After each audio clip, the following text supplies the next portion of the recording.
नबी अकरम नूर मुजस्सम राहत आलम सल्लल्लाहु तआला अलैहि वसल्लम ने इरशाद फरमाया, हुब्बिबा फिद्दुन्याकुम अत्तीब वन्निसा वजुइलत कुर्रतु ऐन फिस्सलात। आका करीम सल्लल्लाहु तआला अलैहि वसल्लम ने इरशाद फरमाया कि मुझे तुम्हारी दुनिया से सिर्फ 3 चीज़ें पसंद हैं।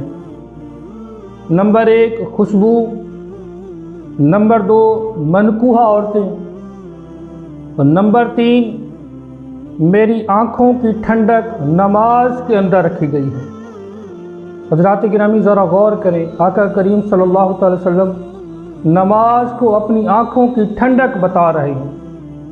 तो जो नमाज पाबंदी के साथ वक्त पर अदा करते हैं वो आका करीम सल्लल्लाहु अलैहि वसल्लम की आँखों को ठंडक पहुँचा रहे हैं। और जो नमाज अदा नहीं करते, जो नमाज नहीं पढ़ते, वो ख़ुद गौर व फिक्र कर लें कि हम इस दुनिया में रहते हुए क्या कर रहे हैं, और हम जब अल्लाह तबारक व तआला के यहाँ पेश होंगे तो फिर रब को क्या मुँह दिखाएंगे। रब करीम हमें 5 वक्त तकबीर उला के साथ नमाज़ पढ़ने की तौफ़ीक़ अता फ़रमाए।